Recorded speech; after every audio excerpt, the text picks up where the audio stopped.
Mom said the basement was off limits, unless I wanted another tetanus shot.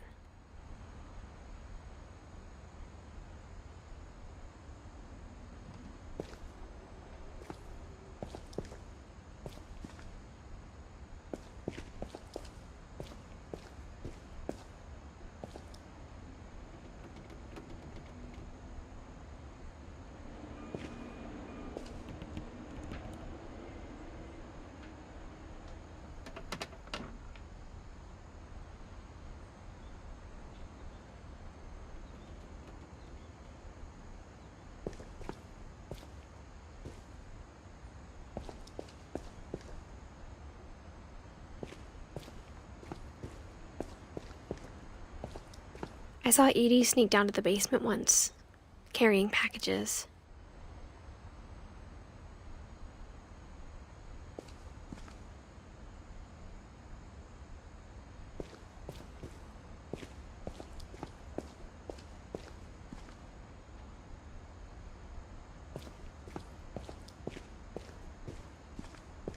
I thought maybe she was hiding presents.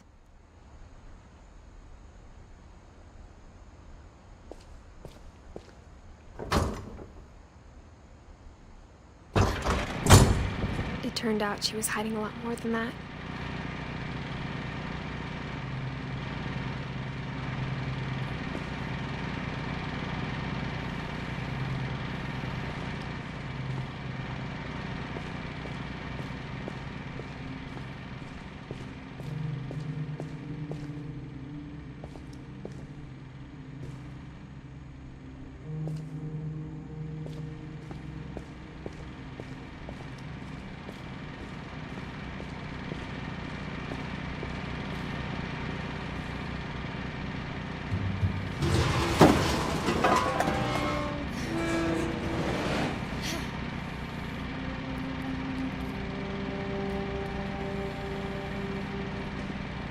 I remember asking Mom once about where Walter had gone.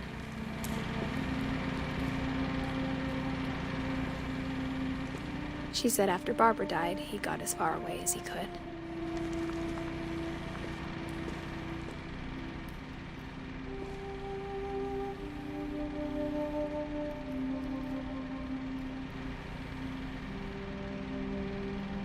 If there's a pattern in all these stories,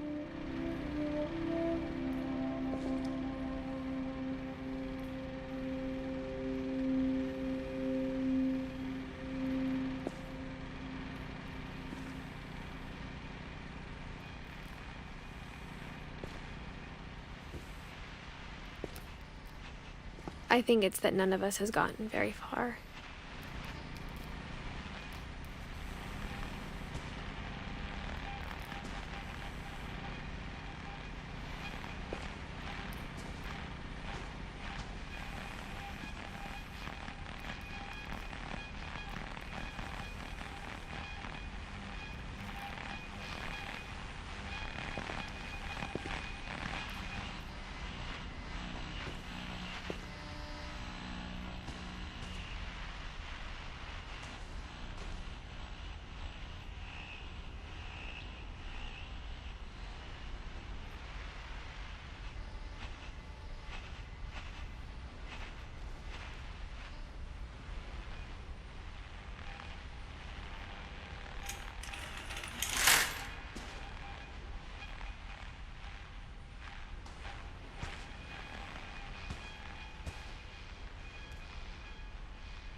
Goodbye, everyone.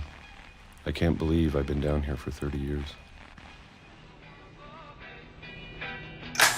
On that first day, after the shaking started, I didn't think I'd survive a week.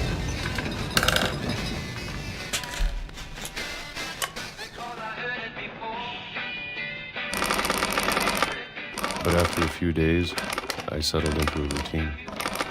That's what kept me sane. Having a schedule, living for today. I always expected to be dead tomorrow. if you wait long enough, you get used to anything.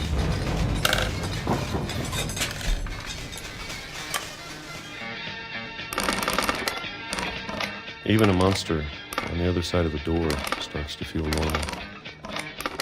Almost friendly.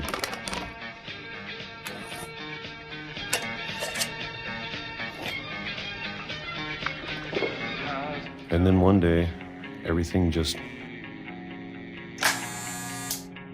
stopped.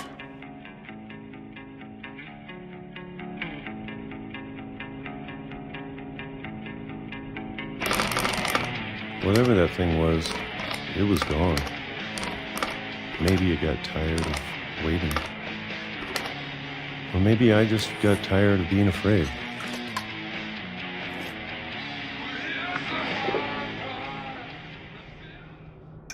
It's been a week now, the longest in 30 years. I'm done waiting. I have to leave while I still can.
I know it's out there, somewhere.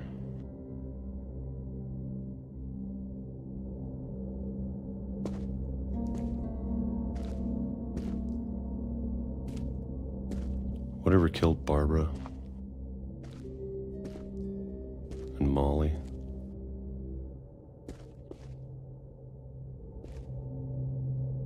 and Calvin.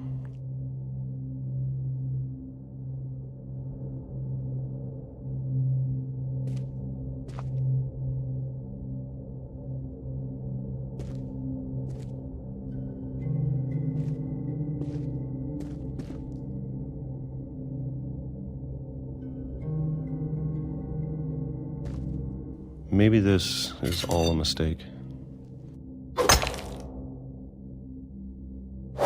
But I need to stop living the same day, even if it kills me.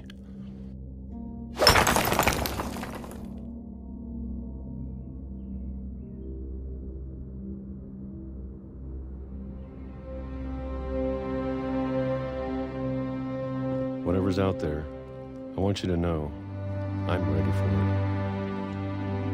I'm going to appreciate all of it, especially the food. I don't mind if I only have a year left. Or a month. Or a single week. I'd be happy with one new day. I can already imagine the sun on my face.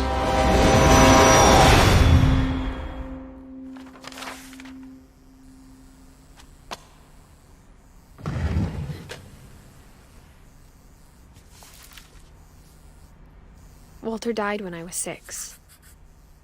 I can't believe my mom never told me he was down here.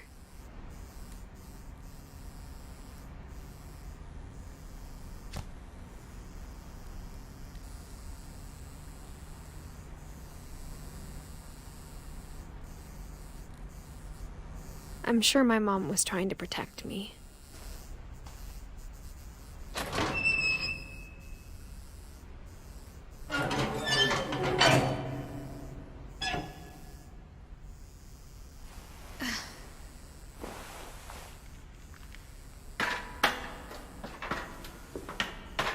Maybe she was afraid I'd end up like Walter.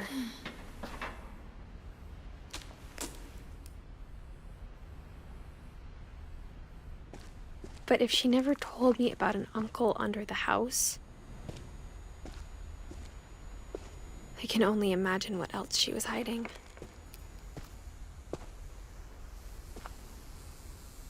I don't want to make the same mistakes she made.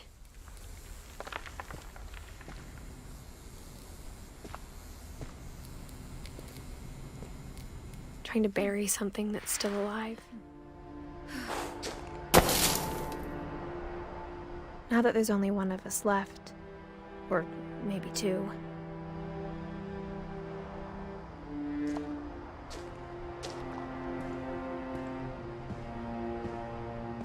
I thought it was time I heard the stories for myself and found out what happened to everyone else. But now I'm worried the stories themselves might be the problem. Maybe we believed so much in a family curse, we made it real.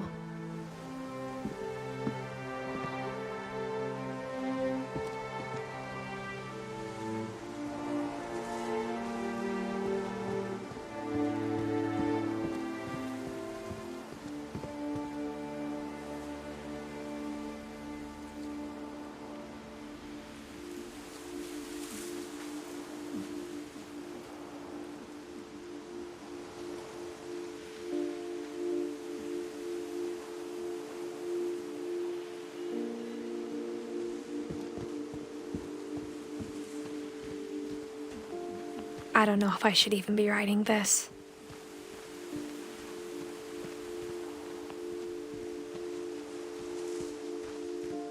Maybe it'd be better if all this just died with me.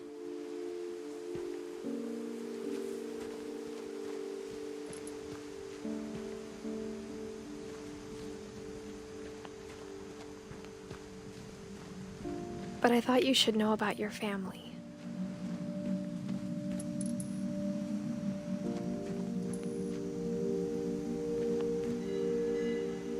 And the history you're a part of.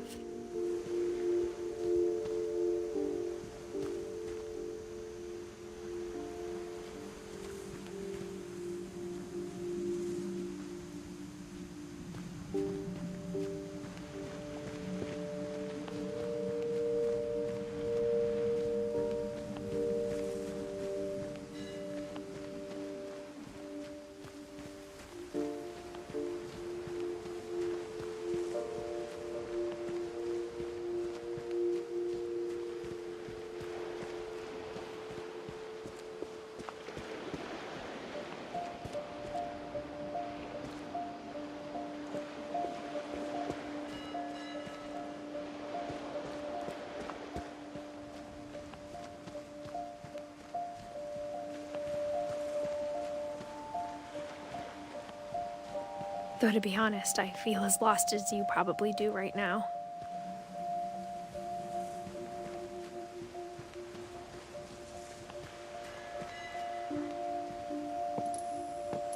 I think the people in these stories believed them, for what that's worth.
And when you look at the house, it had that history of imagination and stubbornness and madness.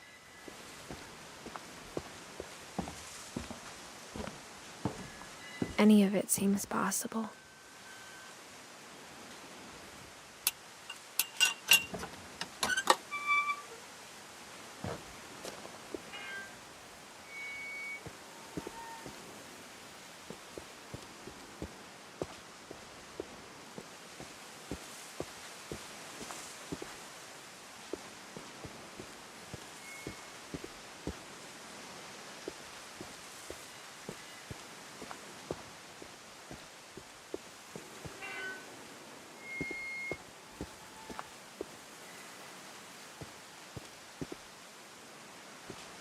I think we've been surrounded by death for so long, we've just gotten used to it.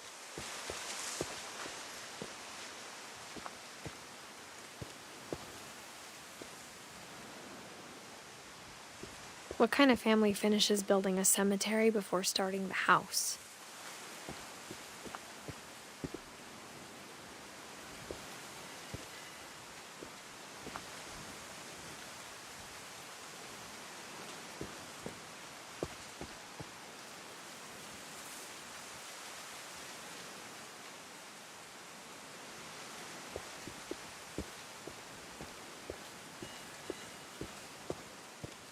It's embarrassing for me to admit this, but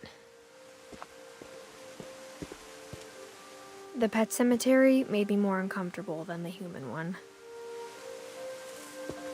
3 of the gerbils were mine, and 2 had been my fault.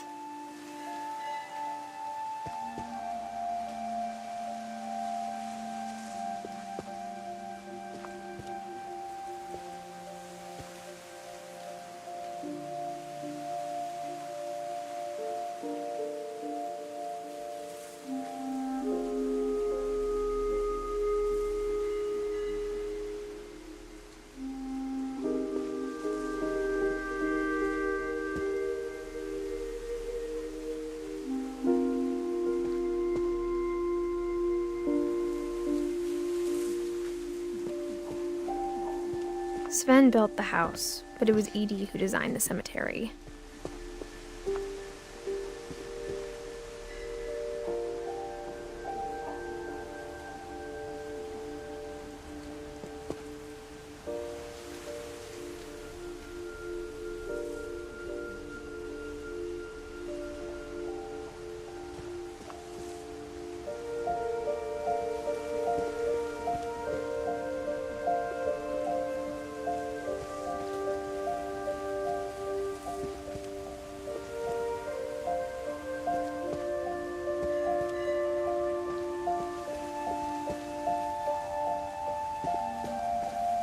I'm sure Odin's monument had been Edie's idea.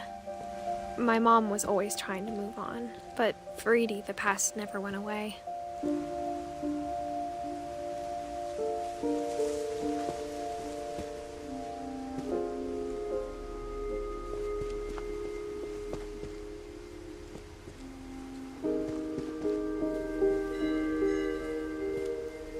She could see it poking out of the water at low tide.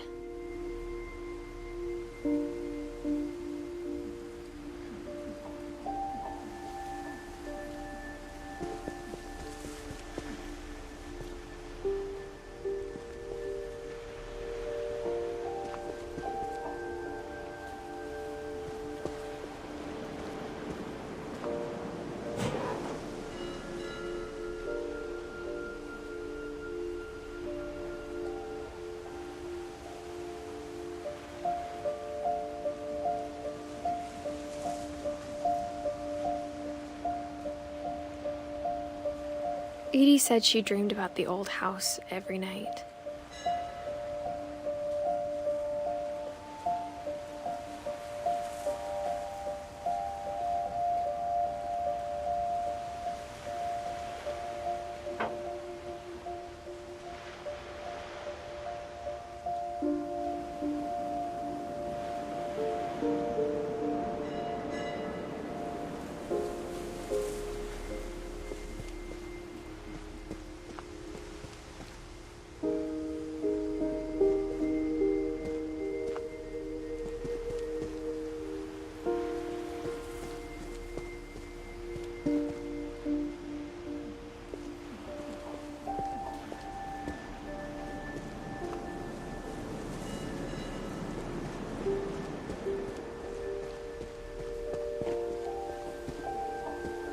Edie's side was always easier for me to understand.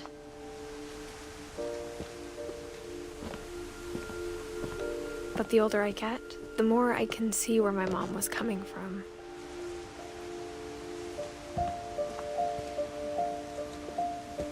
Her dad had been pretty strict, but it wasn't enough to save her brothers. She was just trying to do better.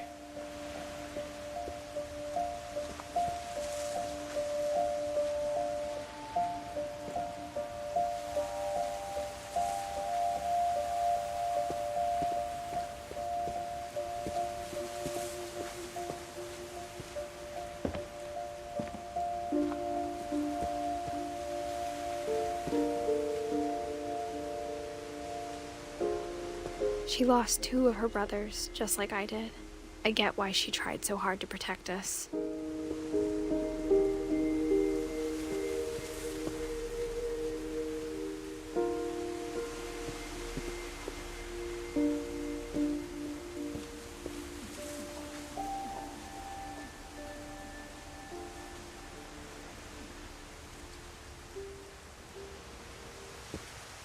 There's so many things I wish I could ask my mom now.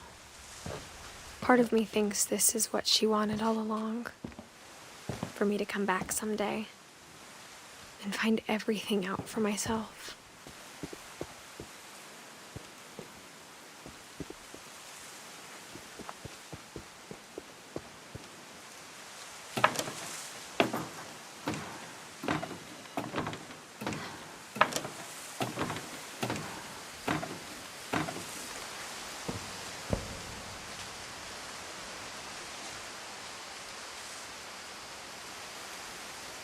But looking back on it now,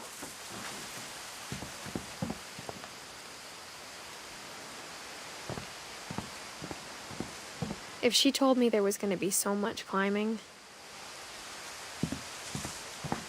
I never would have come when I was 22 weeks pregnant.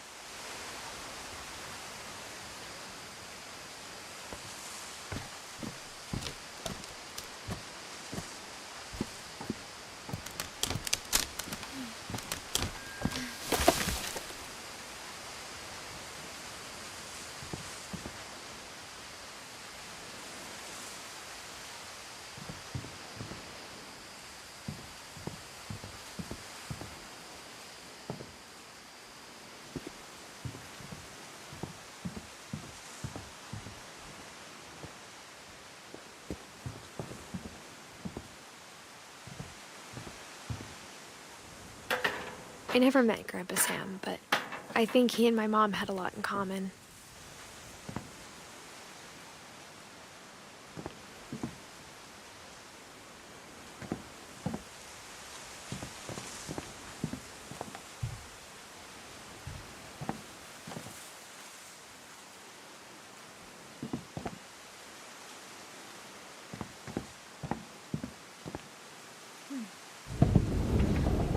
They were both pretty intense.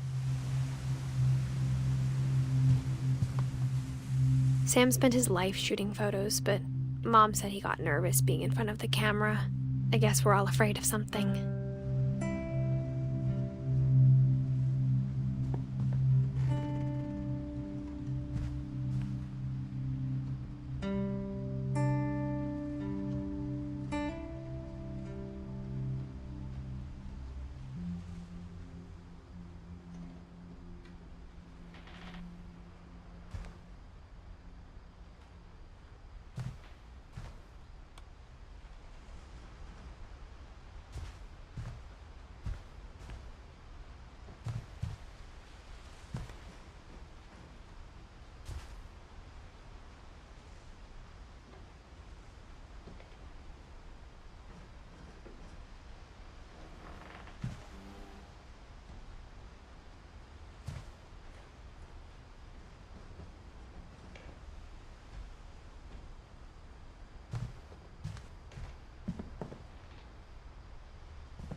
Instead of hiding from death, Sam seemed to go out of his way to meet it.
Dawn, I promise, you'll never forget this weekend. Yes, sir. These memories are gonna last a lifetime. Am I gonna have to shoot anything? It's a hunting trip, Dawn. Shooting is strongly encouraged. Perfect. It's gonna rain the whole weekend, isn't it?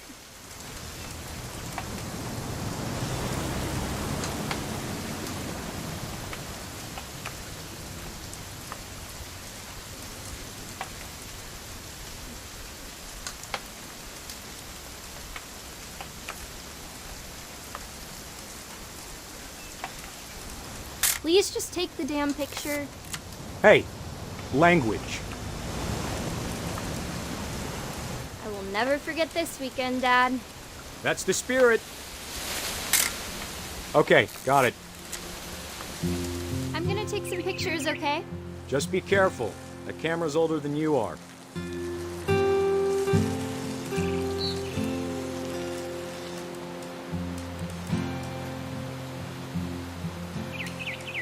You're right, Dad. It's starting to clear up. Aw. Still freezing, though.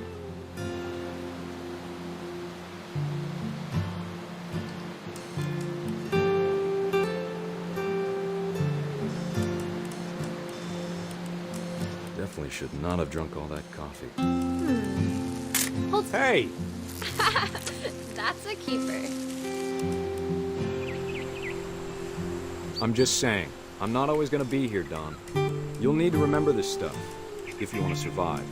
I'll be fine, Dad. You know who else thought he was gonna be fine? Some guy who died. Dawn, I'm being serious. I know, Dad. You're always serious. Doesn't being out here make you want to chill out?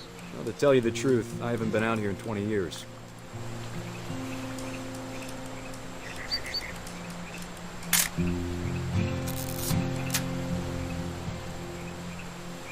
Last time I was with my brother Calvin.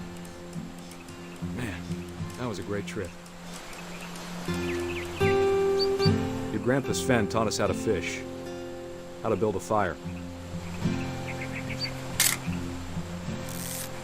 We found an old logging trail. There were deer everywhere. I bet if I could remember where that trail was, we'd spot a buck for you in no time. Give me a minute to check the map.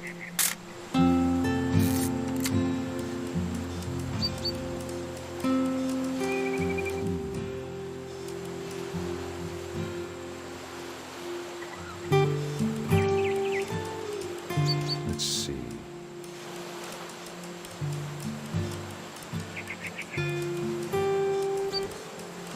Maybe.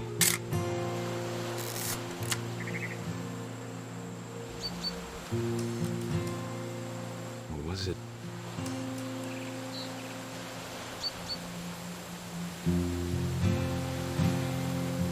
Could have been.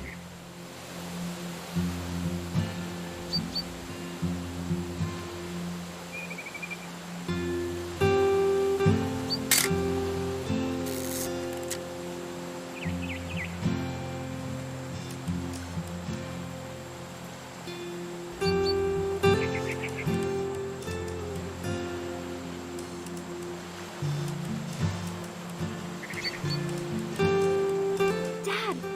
Good eyes, Dawn. Before you take the shot, let me get a picture of it.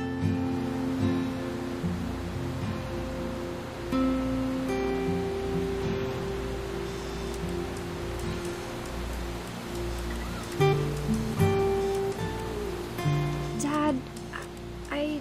Just breathe. Turn off your imagination. Focus on your target. Let me get behind you. Do I have to do this? Dawn, you don't have to do anything. But if you want to survive, you'll need to be strong.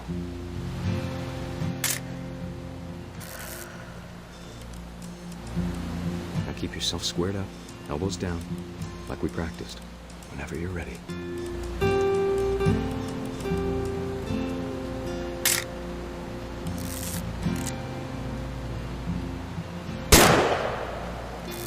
Great shot, Don.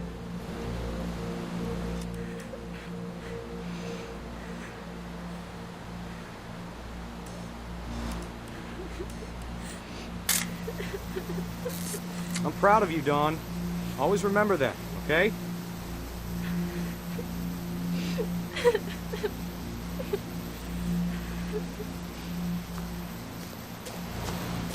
Sorry, Don. Just gotta reset the timer.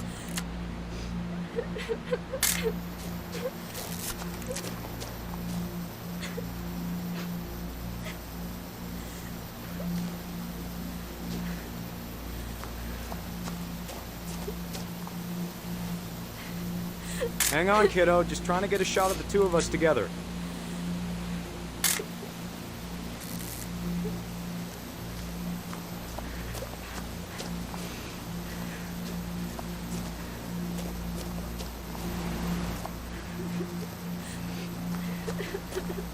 Dad, it's twitching. I think That's it's totally so... normal, Don. Just focus on the camera. Try not to think about... Dad!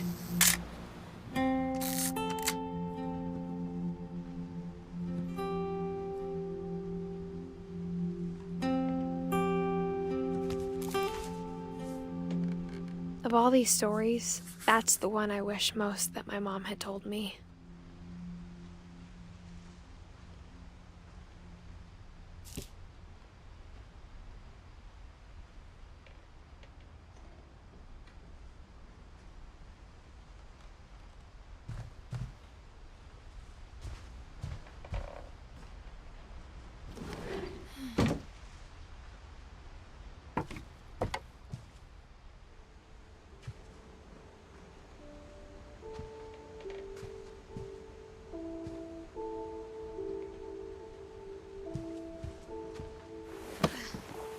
After Sam died, my mom and Edie got really close. They'd both lost a lot.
Dear Kay, do you remember the way Gregory used to laugh when he thought he was alone?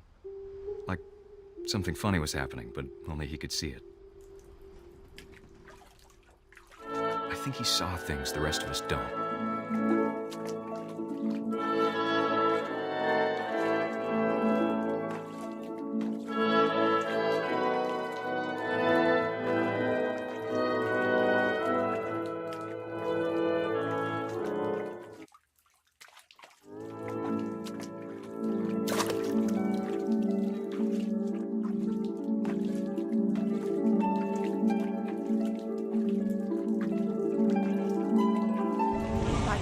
Gregory, it's time to...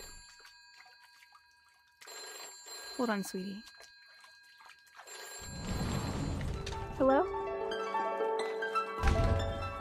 Sam, I told you I don't want to talk right now. I wonder what he saw.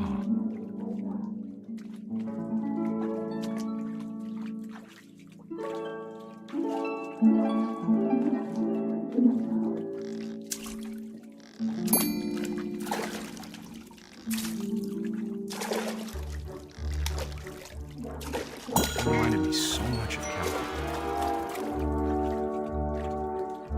Lost in his imagination.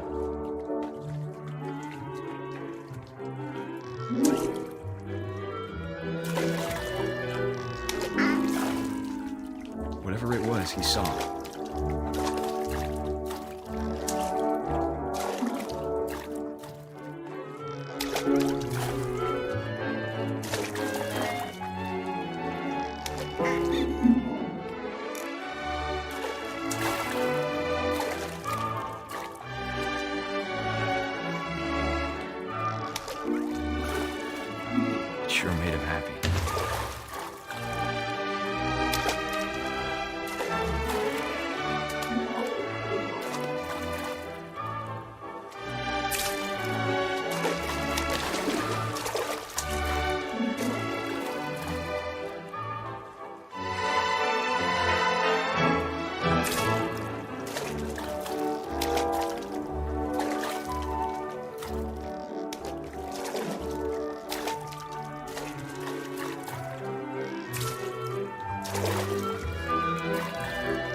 I know how silly it sounds.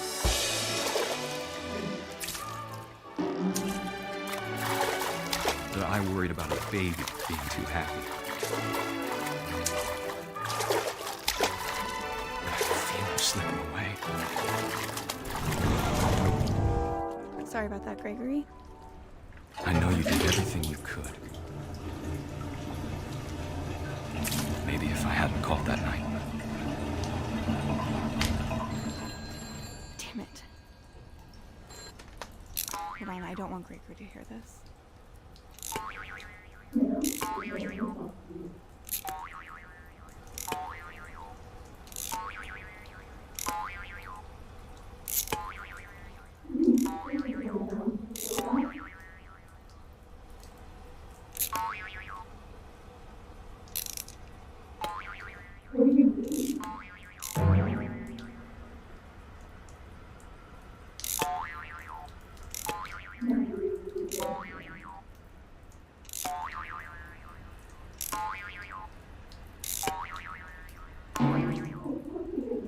I wish he could have told us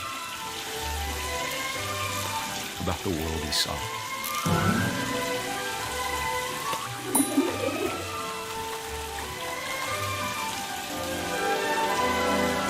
There's so much I don't understand about Gregory, about everything.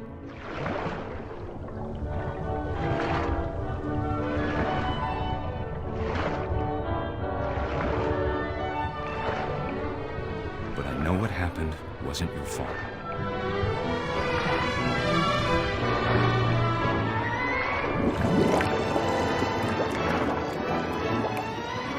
I'm sure he's happy.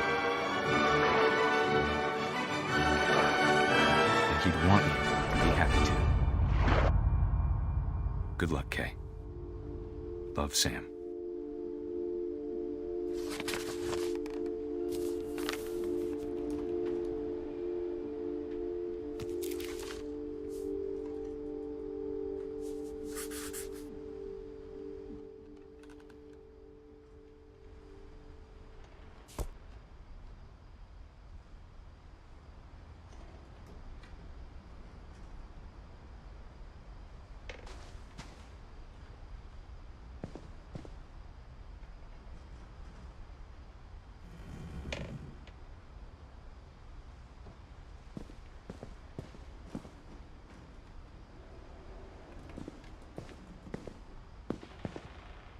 I can't imagine my mom ever writing poetry, and yet...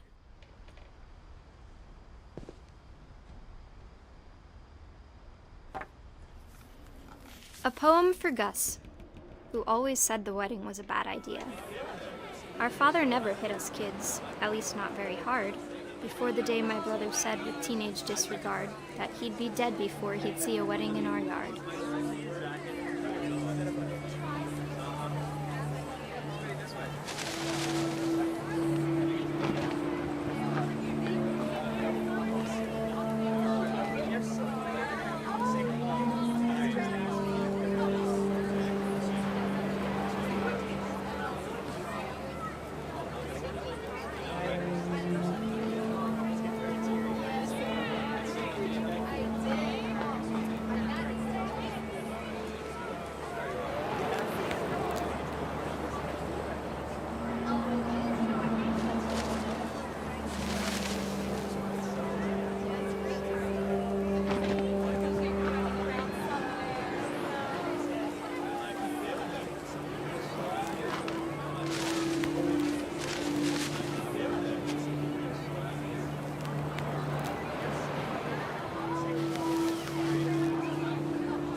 father made him come, of course, but Gus stood far apart, just flew his kite and bottled up the storm inside his heart.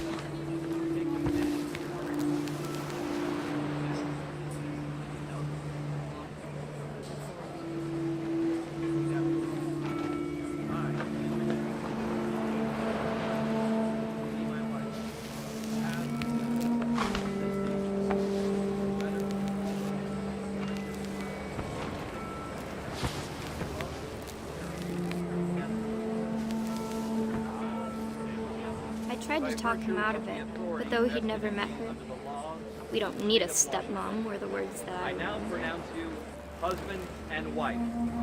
You may kiss the bride.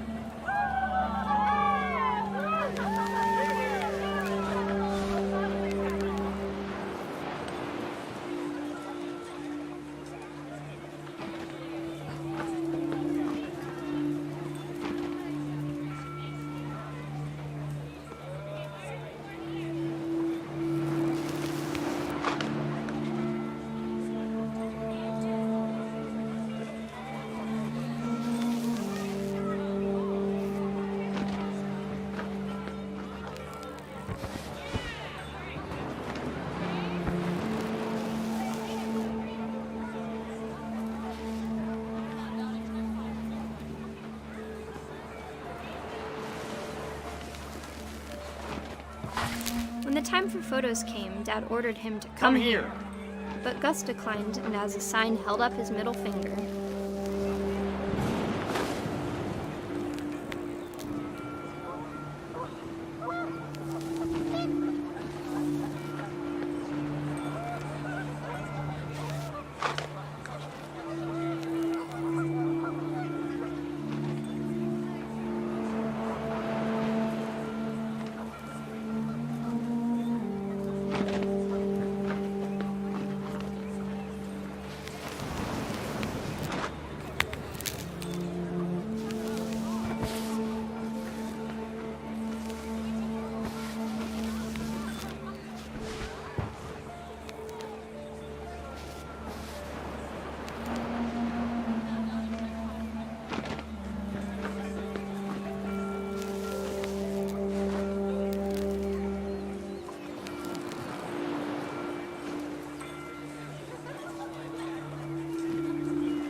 The wind picked up, and panicked geese appeared and quickly went. But all the humans did that day was go inside the tent.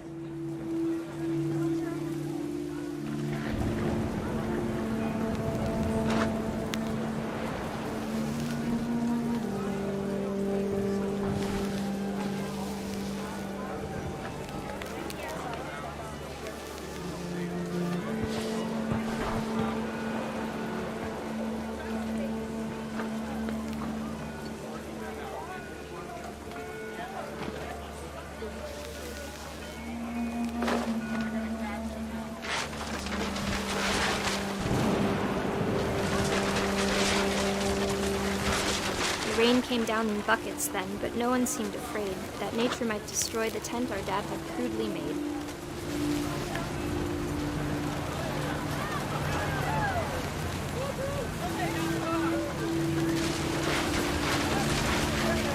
thunder sounded much too close and full of angry power. But all my father said was, "Make the music louder."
I wish that I could truly say I thought about you on that day.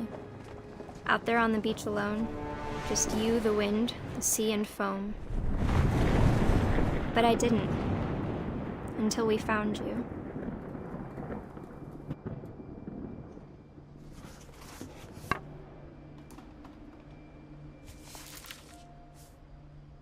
She never talked about him, but Mom told me once if I was a boy, they were going to name me Gus.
My mom moved up to the loft after her brothers died. At the time, it was as far away as she could get.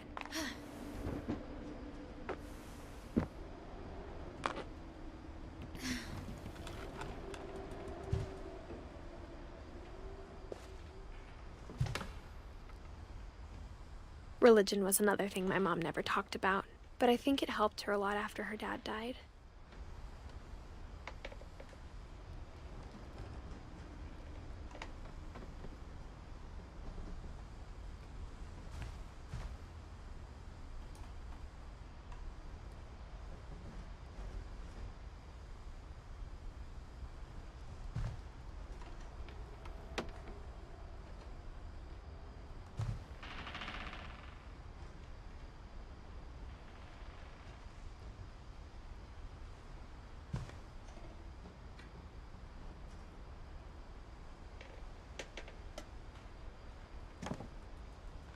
She spent a summer building houses in Calcutta, where she met my dad, Sanjay.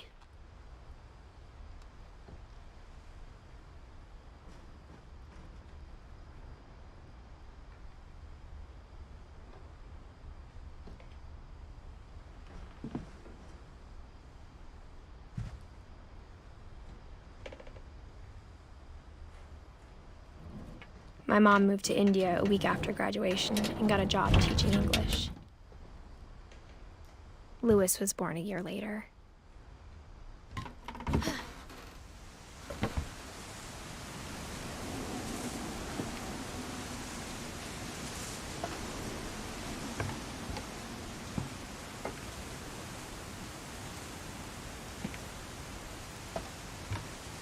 When my dad died, I don't think Mom knew where else to go.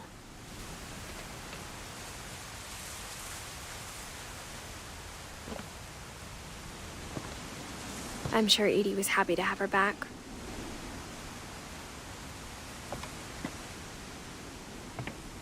And to see kids in the house again.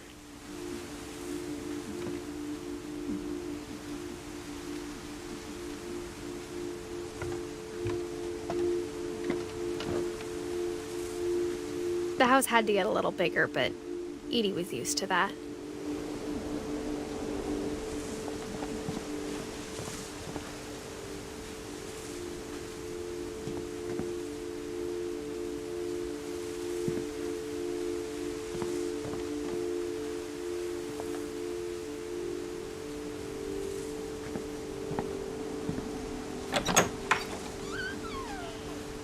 And for a while, things were good. Almost normal.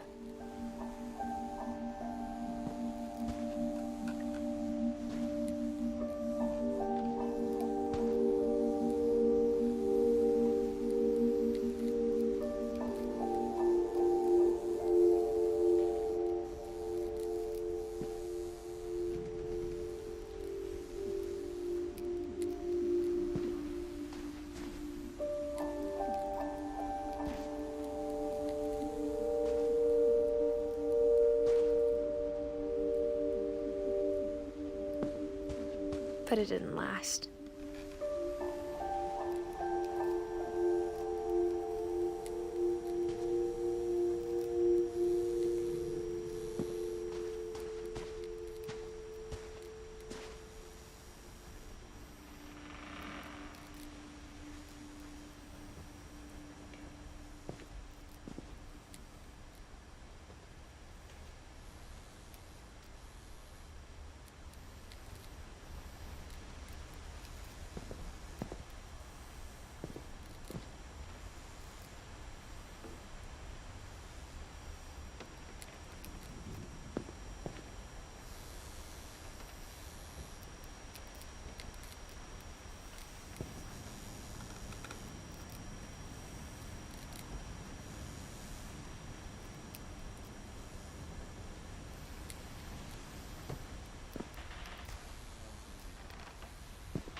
The beginning of the end was Milton's 10th birthday, when Edie gave him a castle.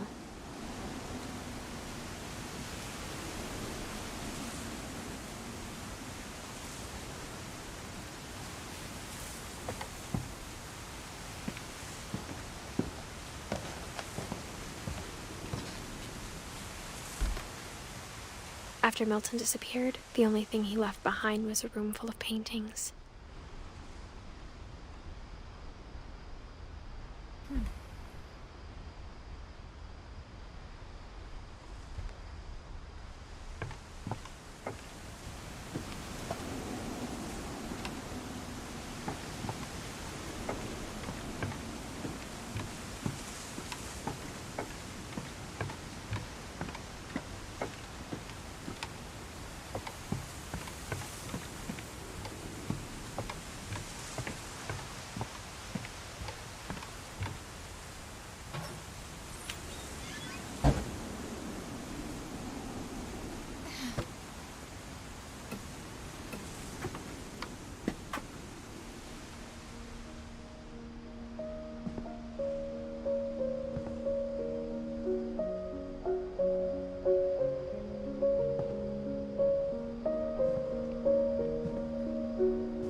I think Edie was happy to finally have another painter in the family.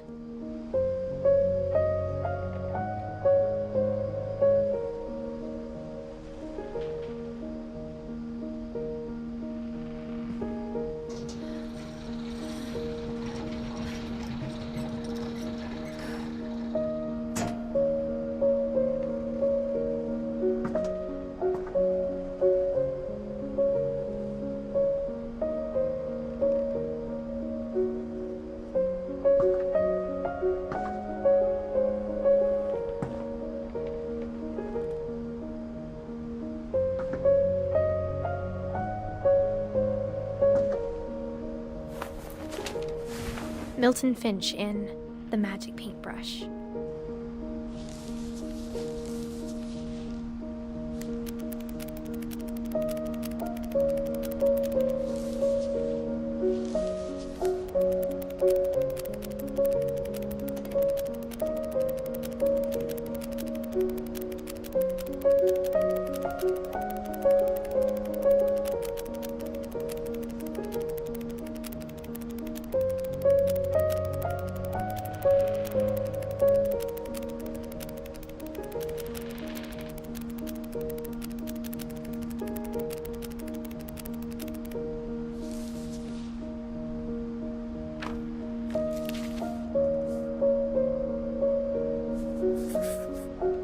I was 4 when Milton disappeared.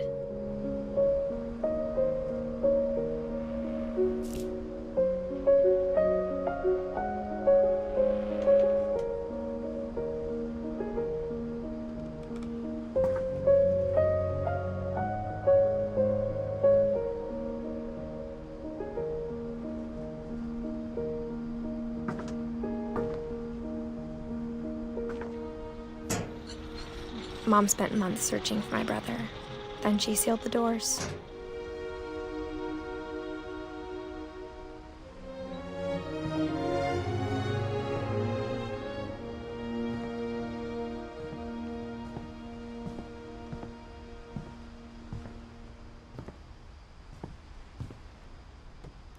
Whatever Milton had found in the house, Mom didn't want it getting out.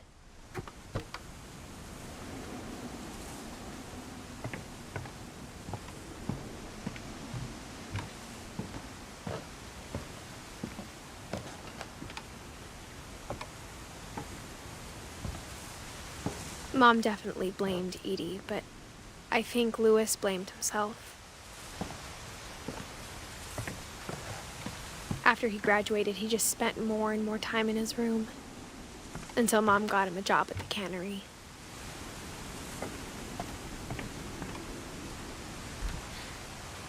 Everyone always told me to stay out of Lewis's room, except Lewis.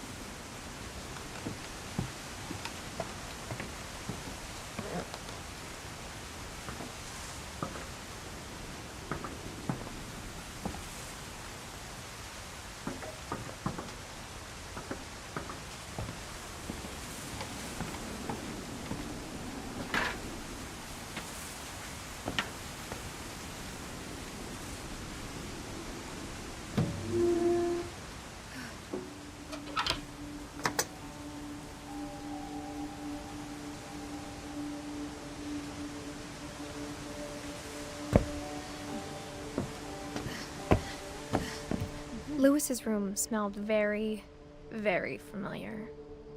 That part of him lived on.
Lewis and I spent a lot of time playing games together, but he was surprisingly bad at them. He died a lot.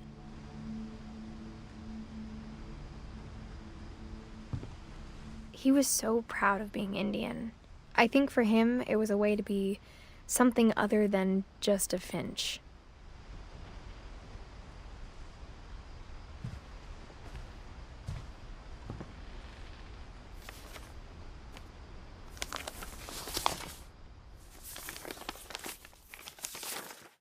Dear Mrs. Finch, as Lewis's psychiatrist, I can understand your desire for an explanation. As I see it, the trouble began in January, shortly after we convinced your son to seek treatment for substance abuse. Newly sober, I believe Lewis first noticed the monotony of his daily life.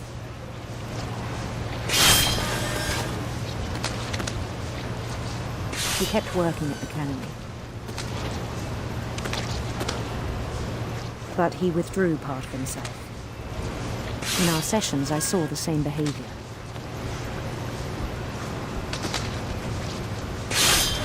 His mind began to wander.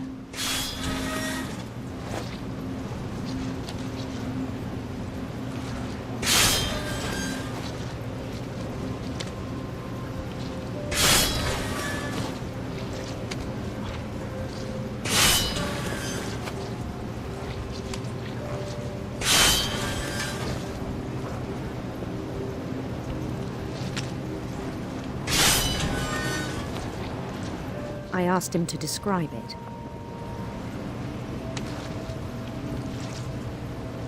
He said he started small, imagining a labyrinth. He'd feel his way about. Then something moved. Bats. And toads.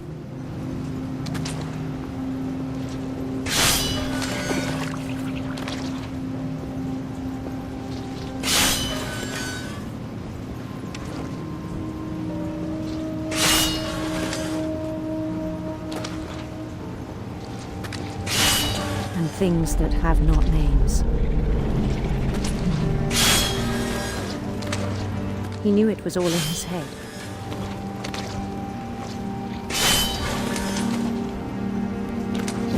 But he took it very seriously. I had hoped he'd find himself.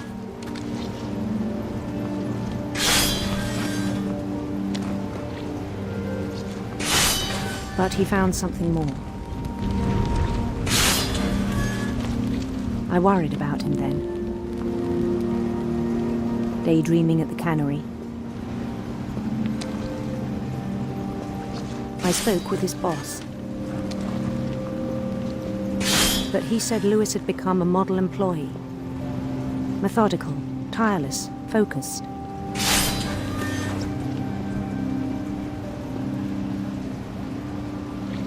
Like a whole new Lewis. So I let him go on.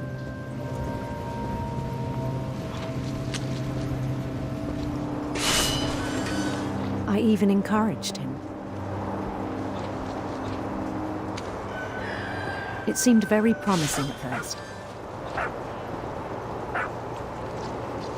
He told me he'd made a new friend.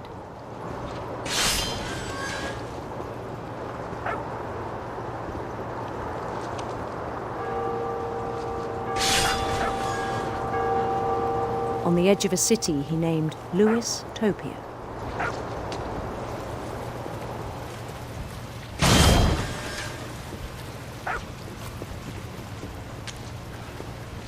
He built the city up slowly, brick by brick.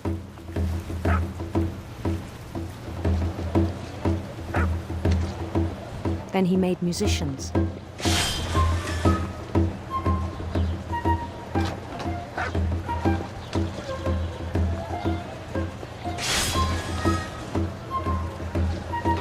And songs for them to play.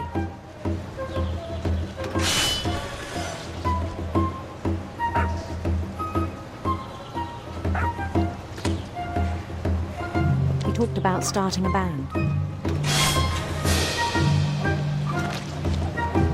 And he was always humming something.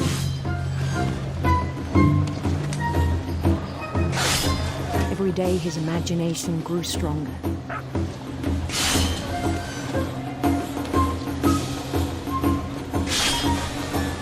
He no longer spoke at the cannery. But his chopping was as reliable as ever. Then one day it struck him that all the cheering crowds, even the stones under his feet, were all in his imagination, so he could do whatever he wished.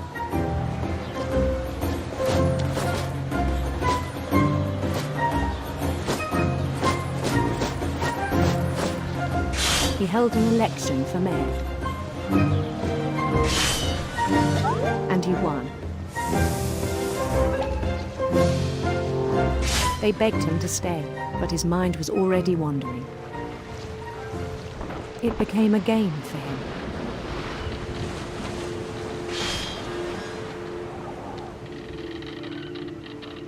He'd conquer a city, then immediately push on.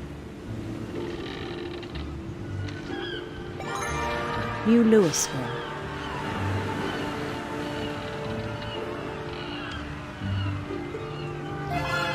St. Louis.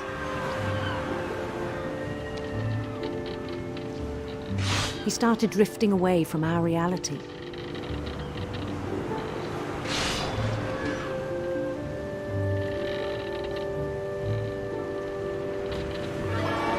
Minneapolis. Until one day he forgot to go home from the cannery. Even as his mother pleaded with him, part of Louis kept sailing on.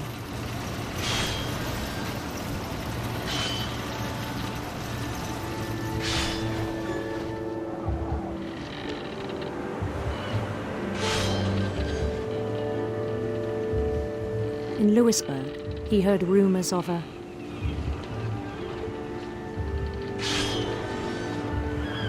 beautiful prince.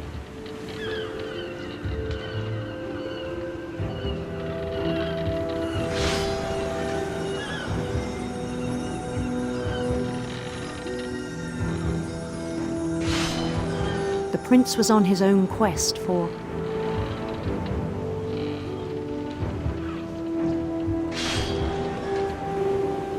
radiant rainbows.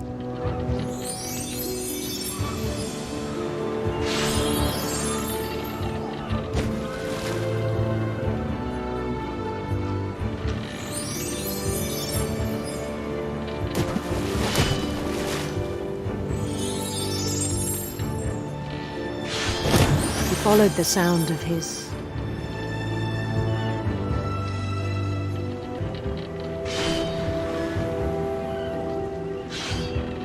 electric sitar.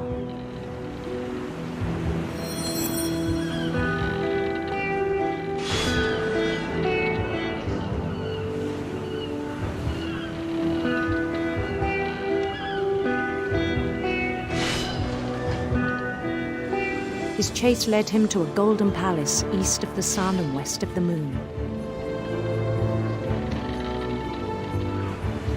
Even then, his logic remained sound.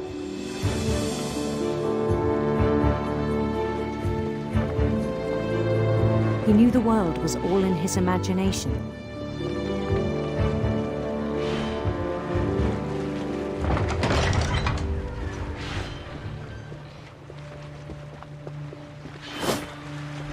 But he was so proud of having created it.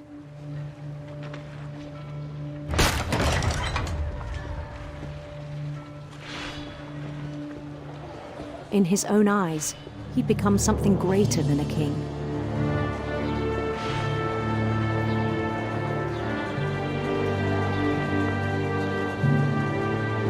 For someone who'd never known success in the real world, I think it was overwhelming. And then it struck him that the real Louis was not the one chopping salmon, but the one climbing the steps of a golden palace.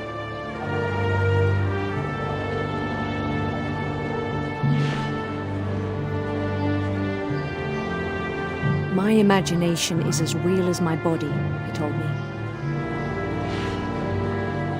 It was hard to argue with him.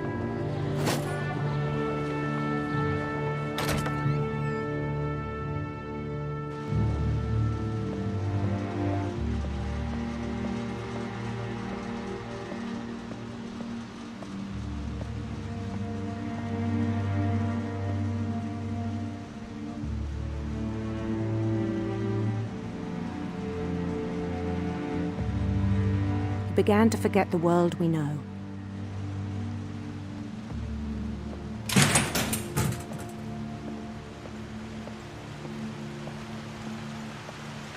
I think it pained him to remember Lewis, the cannery worker.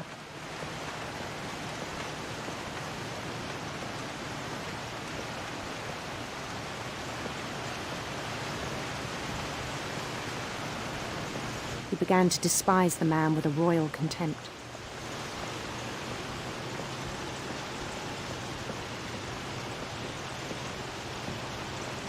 I still thought I could save him. Even after he said he was being crowned king over all the lands of wonder.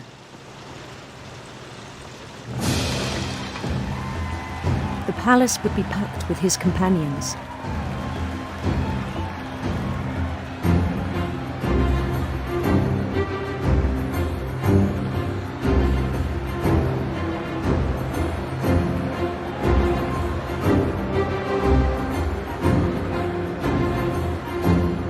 Including the wise Calico who'd insisted on inviting me.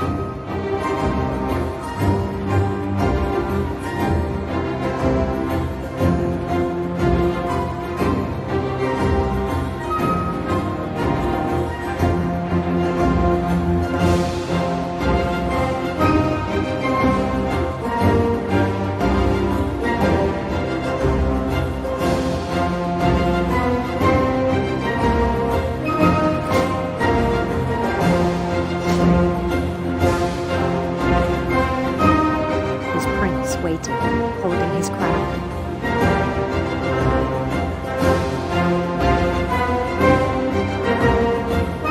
There was only one thing left to do.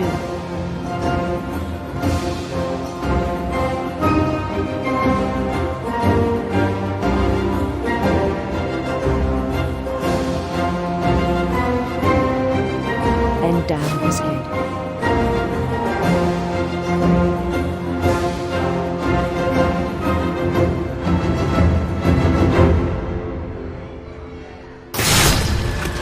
I think you know. Mrs. Finch, your son was a kind man who will be missed by all of us who knew him.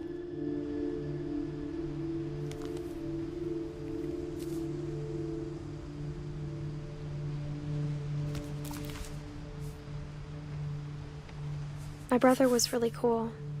I wish you could have met him.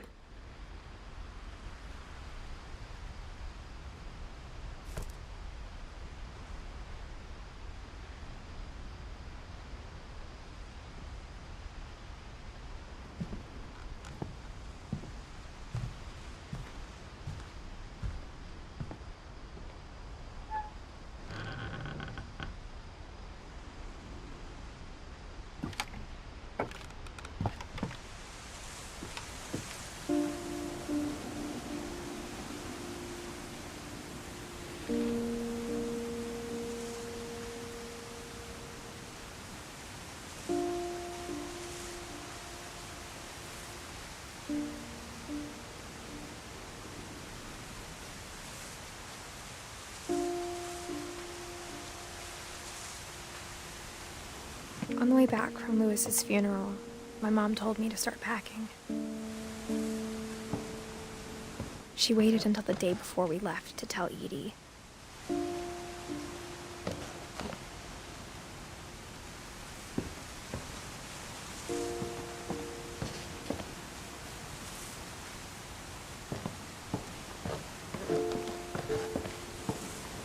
I'm not sure if she wanted to make it easier or harder.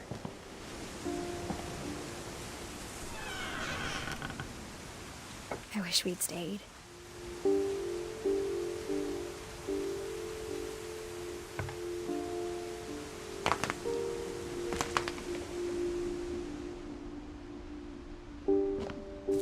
But I understand why we left.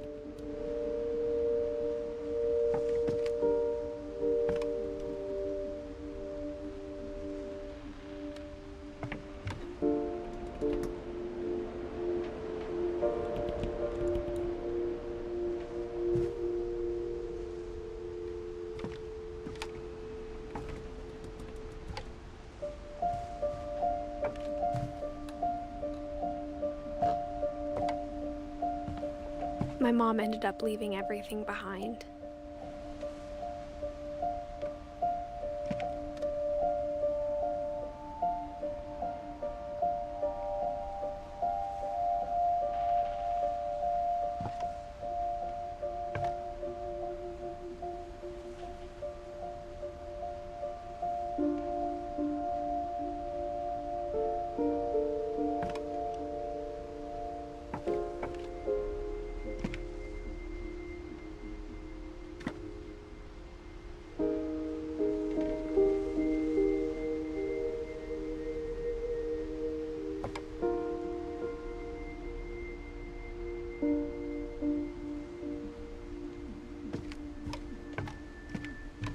What happened that night had been coming for a long time.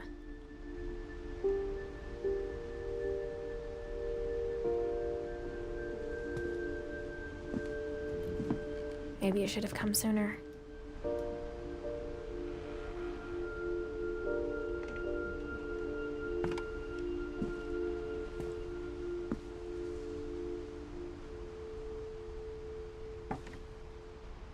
But it had to end one way or another. All that's left now is to tell you about that last night.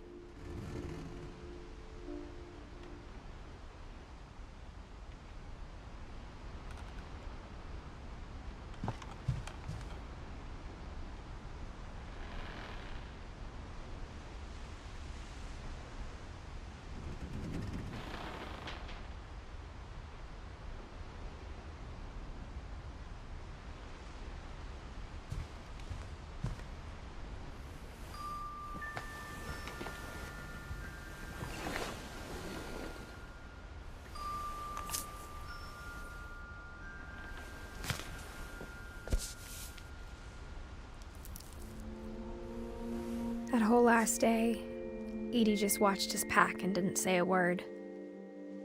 Until supper, when she raised her glass and said, "To our final night together, and all our final nights apart." Grandma, you know what I said about alcohol. Some of your medications are very Edith, specific. I left a present for you in the hallway. Why don't you go open it? The grown-ups have to argue now. I'm sorry, you're right. We're all leaving tomorrow. Let's just enjoy our last... I'm not leaving. Edith, you're excused.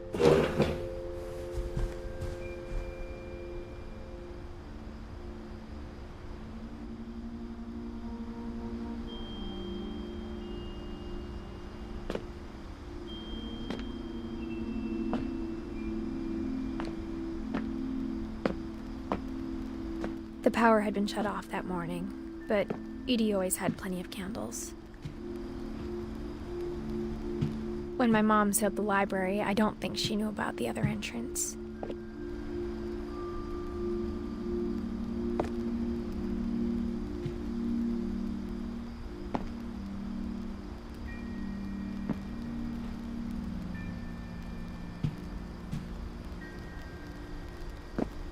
Or that Edie had a key to it.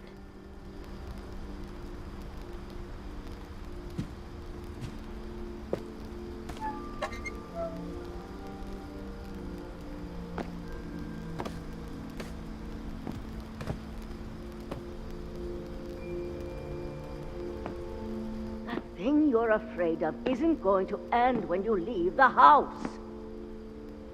Edith has a right to know these stories. My children are dead because of your stories.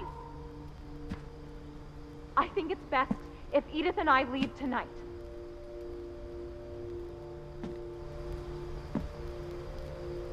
We'll have the nursing home send a van for you in the morning, okay?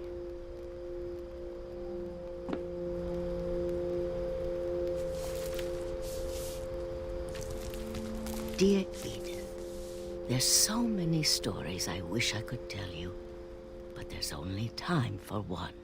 This is about what happened on the night you were born.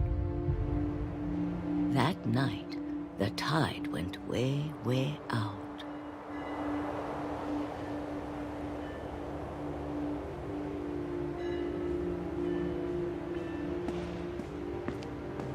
It was the first first and last time I ever saw the old house aground. There'd been an earthquake out in the middle of the ocean. They called it the lowest tide in 1,000 years. God, it smelled awful. You know, I've seen that house every day of my life.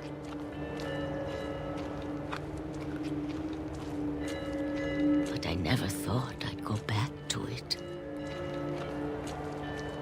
When the fog rolled in, I lost my way.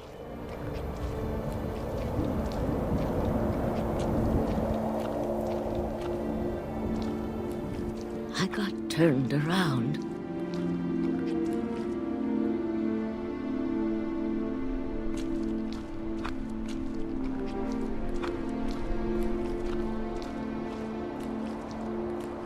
I started seeing things.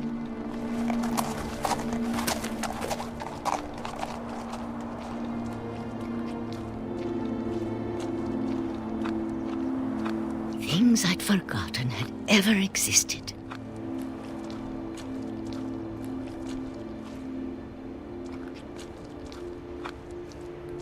But when I saw them, they felt like old friends.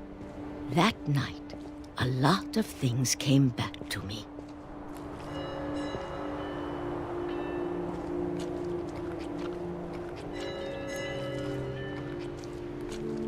Or maybe I came back to them.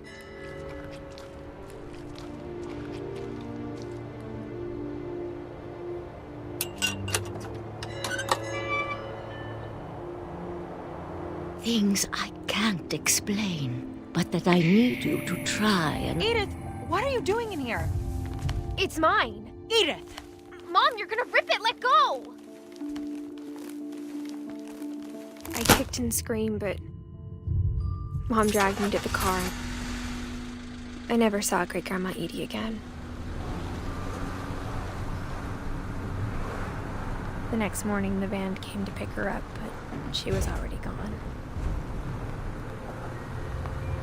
After that, we moved around a lot.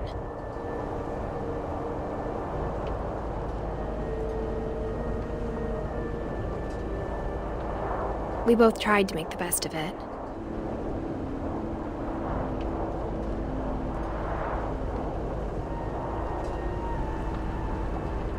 A few years went by.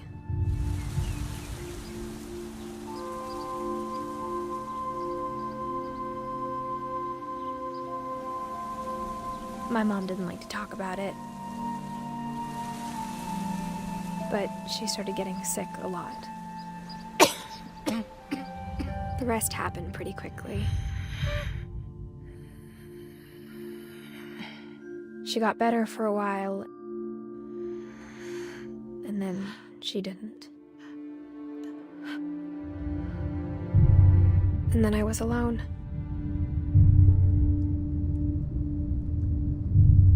The last Finch left alive.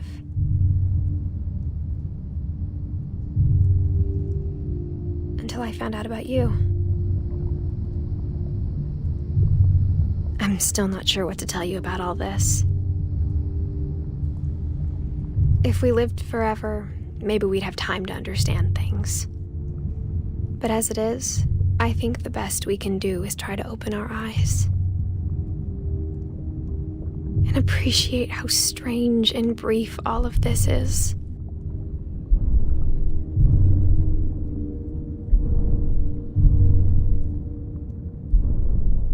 This journal was supposed to be for you. But now I hope you'll never see it. I just want to meet you and tell you all these stories myself. But I guess if you're reading this now, things didn't work out that way.